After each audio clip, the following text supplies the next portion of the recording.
Hi guys! Welcome back to my channel. Okay, napakaganda po ng topic natin ngayon.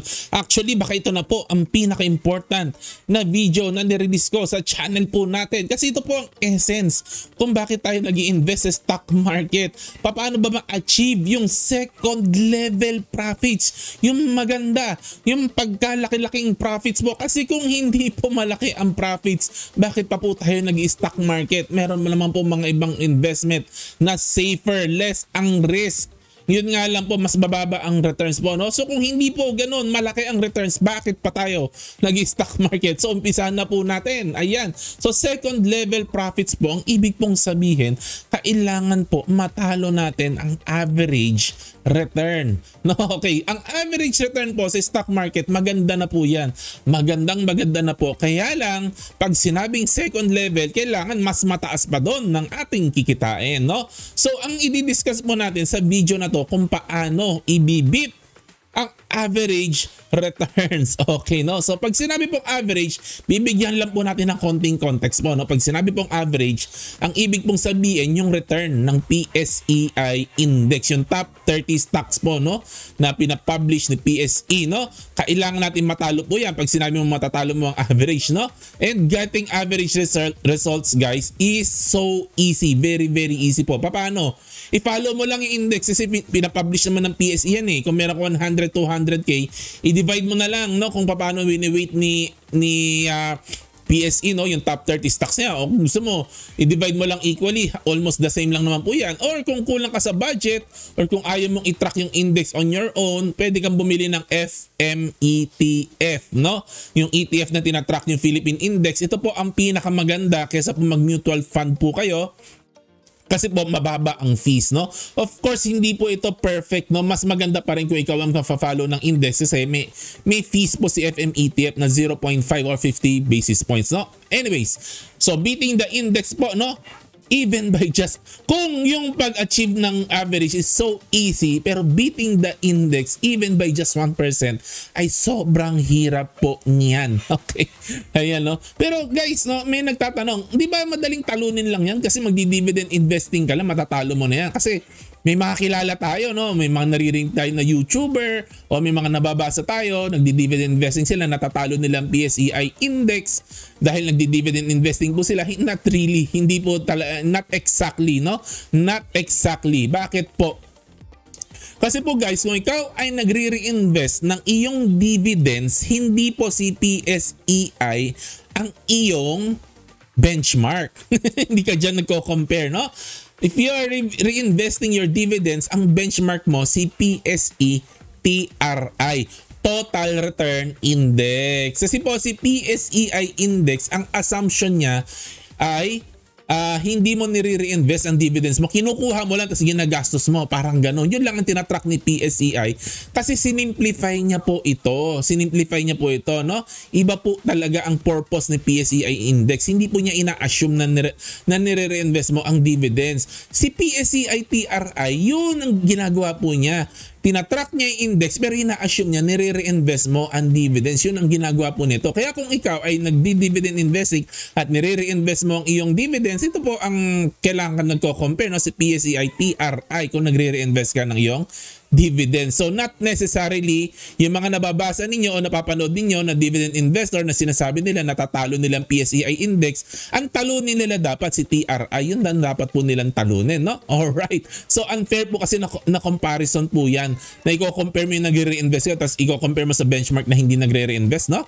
Ayan, no? So ito po kasi yung ano po niyan eh, yung graph po niyan, i-google nyo po, no, si PSEI TRI, makikita po ninyo yung document po na to. Yan, talong-talo po talaga pag nire-reinvest mo yung dividends mo. At habang tumatagal, naiiwan mo talaga si PSEI, no? Naiiwan mo talaga pag nire-reinvest mo ang iyong dividends, no? Ayan, yung orange, yan po ang TRI. Kaya better po talaga, no? So, ito po, hindi po kasi pinablish ni PSE, ano exact figure po nito. Pero minatamata ko lang po ito, ni ruler ko pong ganyan, tinignan ko kung ano yung values po niya, in-estimate po natin, para pong 6.6%, no, ang return ni PSEI from 2007 hanggang 2018. In 12 years, parang 6.6% no, ayon sa aking calculation. Si TRI po, 8.8% ang returns po niya. No? So meron po 2% difference. No? Okay, so yung 2% difference po na yan, malaki po yan.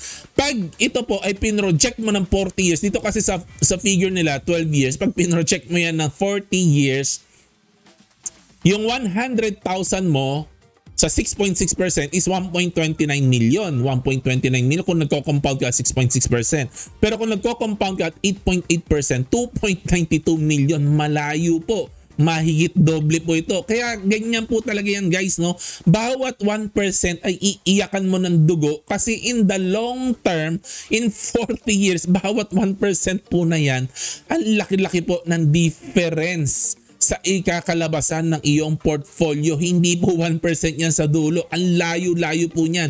Katulad po nito, 2% lang. Pero ganyan, mahigit doble. Kaya po lagi ko sinasabi sa inyo, huwag kayong mag-mutual fund kasi sinasayang po ninyo yung 2 to 3% ng pera po ninyo sa katagalan. Ang laki-laki po niyan, no? So, there is nothing wrong with average dividend investing, no? 29x po ito in 40 years. Ayon po sa ating figure, no? 29x po ito, no? In 40 years, no? So sobrang gandang returns na po ito, no? Pero kung hindi ka po masaya pa dyan, kung hindi ka pa masaya sa 29x, pero po para sa akin, for normal people, for average people na market participant, I highly recommend mag-dividend investing po tayo kasi 29x po yan in 40 years. Ang laki po nun. Very, very good po yan, no? So, nire-recommend po natin yan. Pero sa mga gahaman na tao, sa mga greedy na tao tulad ko, hindi pa masaya sa ganyang returns, eh kailangan i-beat natin ang average. Pero ang tanong ay how? Okay, sa mga greedy po dyan, ito po ang topic po talaga natin. Again, the book, The Most Important Thing by Howard Marks. Uncommon Sense for the Unthoughtful Investor. Isang lesson ang kukunin natin. Ano yun? Second level thinking. Kung gusto mo na second level profits, kailangan may second level thinking ka. Yun ang sikreto po na sinisigaw ni Howard Marks po sa kanyang libro. Unang-unang itinuro niya, kailangan may second level thinking ka. Kasi daw po, pag ang ating thinking, ang ating pag-iisip, ang ating analysis ay parehas lang sa iniisip ng iba, sa iniisip ng karamihan, anong ma-achieve mo? Average. Kasi po ang collective po ng opinion ng lahat ng tao ay average. Math po yan. Basic math po yan. Kung gagayahin mo lang po ang ginagawa ng karamihan ng tao, average ang magiging returns mo. Our thinking, kung gusto mo ng second level profit, our thinking needs to be better than others.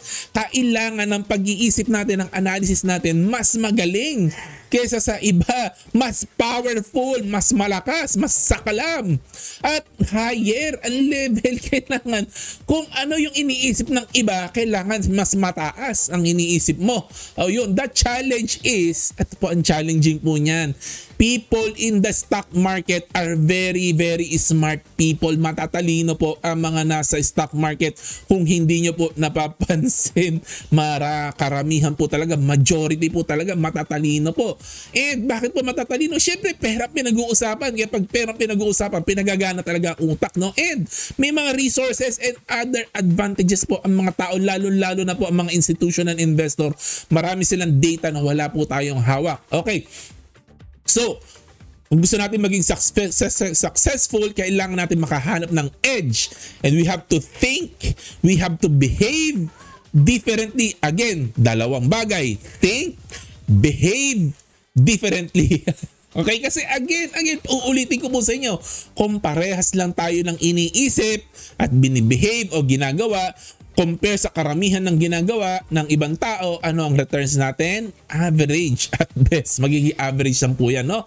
So, ang ibig pong sabihin, no? First level thinker, second level thinker ang pinag-uusapan po nito. Ang first level thinker po, no? Shallow. Shallow po mag-isip. Surface lang, ibabaw lang ang tinitingnan, and makes decision based on common information and beliefs. Kung ano yung paniniwala ng karamihan, yun lang din ang opinion niya, yun lang din ang decision niya, kung ano rin yung ginagawa ng iba. Yun ang first level thinkers. At marami po tayong maririnig sa stock market na wisdom na same stuff over and over and over again. Mga common information and beliefs. Kaya po sa channel po natin, lagi ko po kayong ini-encourage na mag-aral kasi kailangan nating i-challenge itong mga common beliefs po na ito. Kung gusto po kasi natin na maging higher ang ating returns, kailangan china-challenge mo po yan. Hindi po pwedeng tinatanggap mo lang ng tinatanggap lahat po yan. No? Okay, kasi hindi naman po laging accurate yan. Second level thinkers, kino-consider mo yung market, no, or yung common belief. Totoo, kasi may wisdom po dyan, yung common market belief. Pero meron ka second level. Ano yun? Alam mo na sometimes incomplete yan, yung mga common beliefs na incomplete or hindi siya accurate, hindi siya ganun 100% accurate o hindi siya laging ganun 100% of the time. Tama yung mga common belief, pero hindi po 100% na tama. Minsan 98% lang na tama yan. Yung 2% po na yan na mali po yan, doon ka nagkakaroon ng opportunity na kumita ka ng pagkarami-raming pera. Alright. So, example po in real life ni Howard Marks. Wala po sa libro niya po ito kasi lodi ko po si Howard Marks, no? Example po sa buhay niya po ito.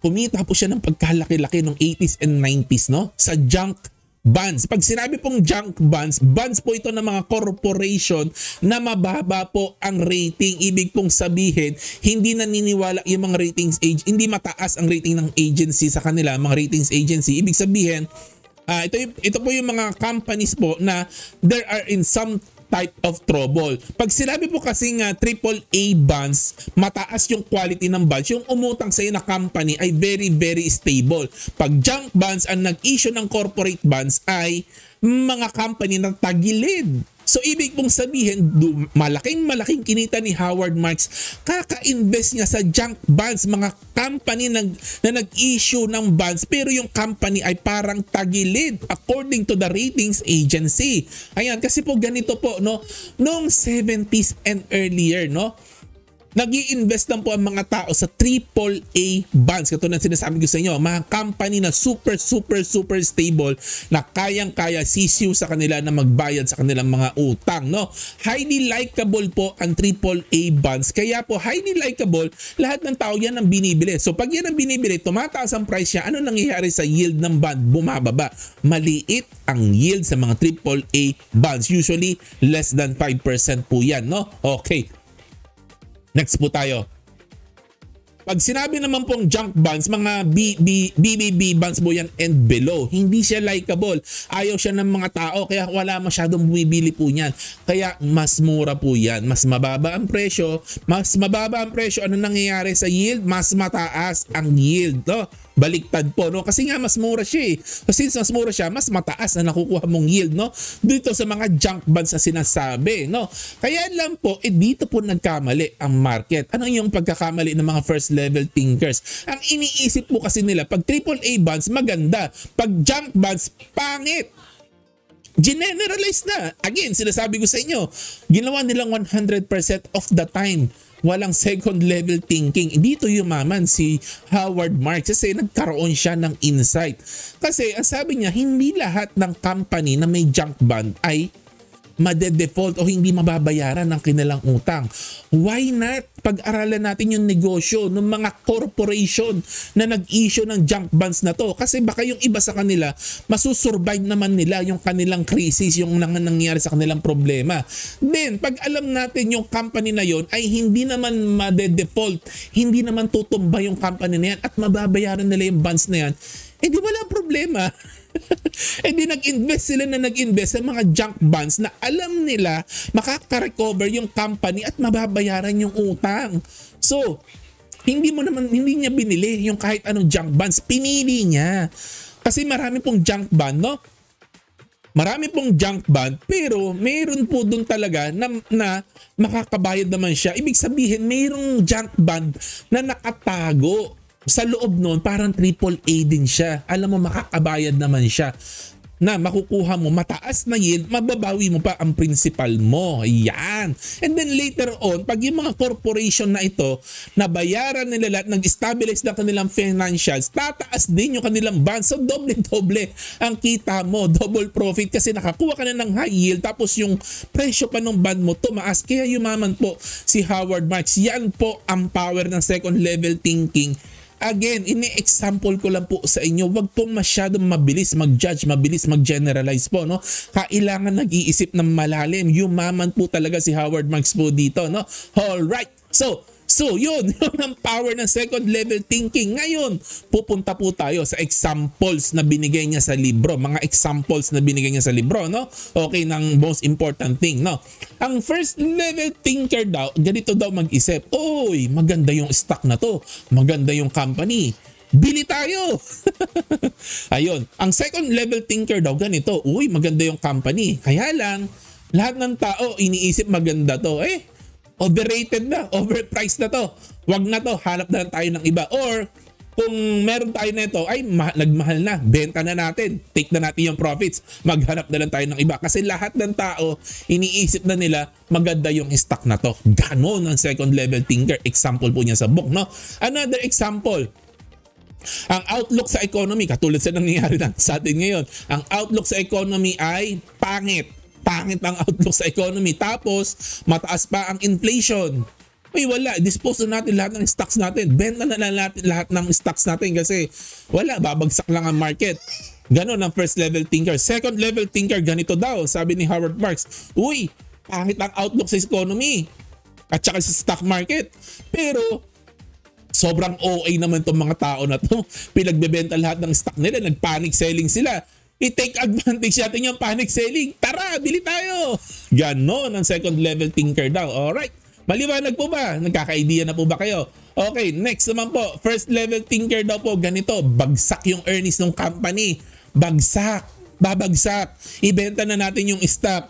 Ganito naman daw ang second level thinker. Babagsak nga yung earnings ng company pero parang hindi naman ganun kalaki yung ibabagsak ng earnings, no? Parang sobrang laki naman nung pagbagsak ng price compare sa ibabagsak ng earnings, no? And mukhang babawi naman yung company nito, may temporary problem lang ito eh. Tara, buy na tayo sa dip habang nagmura yung stock na to. Nagmura siya temporarily dahil may temporary problem siya. Bili tayo sa dip, buy in the dip. Ayun ang example po niya sa libro. Nakukuha niya po. Maliwanag po ba? Alright, sana nag-enjoy po kayo. To be a successful investor and beat the market, you have to be different. At hindi lang po sapat na different ka. You have to be right. Kailangan tama ka. Dalawang bagay po. Kailangan iba ka. Pangalawa, dapat tama ka. Kasi kung iba ka nga at mali ka, GG ka rin. Ganito po ang kanyang ang inano ni Howard Marks po dito. Meron siyang matrix, no? Kung conventional ang behavior mo, ginagaya mo lang ang ibang tao at favorable yung outcome, maganda yung nangyari sa mga decisions mo, average ang result mo pero higher level, average good result. Ngayon, kung susundan mo yung ginagawa ng ibang tao at unfavorable yung outcome, average ka pa rin, average bad result. Okay, ngayon, kapag ikaw ay unconventional, iba ka. Iba ang ginagawa mo sa ibang tao at tama ka, favorable, tama ka, above average ang result mo daw po, above average. Diyan mo na makukuha ang above average. Kaya lang ang GG po dito, iba ang ginawa mo, iba ka sa ibang tao, pero mali ka, unfavorable lang ang outcome. Mali ka, hindi mo nahulaan ng tama at iba yung mo sa general consensus, below average ka. GG ka. So ito po ang danger po niyan. Wala ka sa gitna. It's either above average result ka, mataas ang result mo, or bagsak ang result mo. So yan din po ang danger po niyan kung nagpapaka second level thinker po tayo, no? May danger din po yan, no? Alright. So in conclusion lang po, no? This is my personal insight dito po sa chapter na to sa libro ni Howard Marks. If you want to be a better, no? You want better than the norm, better results than the norm, then your portfolio must be different from the norm, no? Actually, sinabi rin niya sa book to. Kailangan ang portfolio mo iba sa norm. Ano ba yung norm? Oh, ito na, aminin na po natin to, no? Ang norm po, i-diversify mo ang iyong portfolio saan? Sa blue chip stocks. Yan ang norm eh. Yan naman talaga ang norm, no? I-diversify mo blue chip stock or i-diversify mo among biggest stocks, no? So, yun po ang norm. So, kailangan maging iba ka po dyan, no? Ewan ko po. Isang idea lang po. Ewan ko po kung okay po ito. Kayo ba, i-judge po ninyo kung okay naman po. Pero naisip ko lang naman ito kahapon. Why not invest in mid-caps na may potential na ma-promote sa index in the next few years? Yung nararamdaman, malapit na siyang ma-promote sa index. Kasi pag napopromote ang isang mid-cap to index, sumisipa po bigla ang price po niya, no? Idea lang naman po, no? Well, anyways, yun lang naman po, no? Kailangan kasi mag-deviate ka sa norm. So, kailangan ino-observe mo kung ano yung norm and then nag-iisip ka ng idea paano ka mag-deviate sa norm na magpo-profit ka, no? Okay, isang idea lang naman to. Bahala po kayo kung ano pa naiisip po ninyong idea, no? Alright, norm. Ano ba ang norm? Ito po, aminin na po natin, karamihan po talaga ng market participant po sa Pilipinas po, no? Technical po talaga ang sinusundan po niyan. Aminin po natin, 90+% po talaga yan. Bihirang-bihira ka po makakita ng tao na sumusunod sa fundamentals, no? Technical po talaga ang sinusunod. And what? They follow the common sentiments ng mga analysts and mga ganyan-ganyan po. Yan po talaga ang norm po sa atin, no? So why not behave differently? Ano po yung differently? Why not study fundamentals? Diba? And why not buy during bad sentiments? And why not sell during high market levels? Parang ganyan po, no? Ano pa? Norm. Ito na po, dito na po ako magtatapos. Ano yung norm? Ito po yung pinaka-importante sa lahat. Ang norm po talaga, marami pong tamad. Marami po gusto mag-invest sa stock market. Aminin po natin ito. Gusto natin mag-invest sa stock market, kaya lang tamad po tayo. Tamad po tayo mag-aral, tamad tayo mag-research, tamad tayo magbuting-ting. Why not start reading annual reports and quarterly reports, yung mga 200 pages, 300 pages na kinakatakutan po ng ibang tao na aralin, kinakatamaran nilang aralin. Bakit hindi nating aralin? Para po may advantage po tayo sa iba. Ang sabi po ng second level thinking, we have to think and behave differently. Ito po, different behavior ito. Yung hindi ginagawa ng ibang tao, nagbabasa ka ng 300 pages na annual report, ba't hindi natin gawin? Kung gusto natin ng advantage. At pag binasa po natin yan, no, I guarantee you po, magkakaroon tayo ng thinking nakakaiba po sa iba kasi may mababasa ka dun eh, may mga insight ka dun pag binasa mo talaga ang mga annual report. And we study business and fundamentals at magkaroon tayo ng ating sariling conviction. Huling bilin. Although nag-conclude na po tayo, huling bilin lang po, no? Second level thinking is financially rewarding pero very very hard to execute po yan, no? Mahirap po talagang i-execute po yan, no? It will take us a lifetime para pag-aralan po talaga parang kaya magkaroon ng second level thinking po, no? You have to be different kasi and you have to be right also. Yun po talaga ang sobrang hirap po niya, no? And guys, wala pong masama na maging average, wala pong masama, no? It's all about our priorities. Ano ang priorities natin sa buhay, no? Ayan. So we have to understand who we are, ano yung goals natin, ano yung priorities po natin, no? So we could choose kung ano yung fit sa atin na gawin, anong diskarte. Wala namang tama o mali sa pag-i-invest, no? It's your money, it's your life, it's your choice. Ayun lang po, no? So mahaba pa po, no, itong second level thinking. Kaya lang po, pinaiksi ko na po ito. Mahaba po ito sa libro. Marami po pong insight na pwede natin pagkwentuhan. Kaya lang, haba po masyado ang video mo natin. Pero kung nagustuhan niyo po yung ganitong video, ay i-continue ko pa mag-discuss the more topics from the book of Howard Marks, no? Disclaimer na po, lahat po ito opinion ko lang po, no? General education and entertainment only. I'm just an amateur investor. Please do your own research bago po kayo gumawa ng any investing decision. Maraming salamat po. God bless po. Good night. Bye-bye.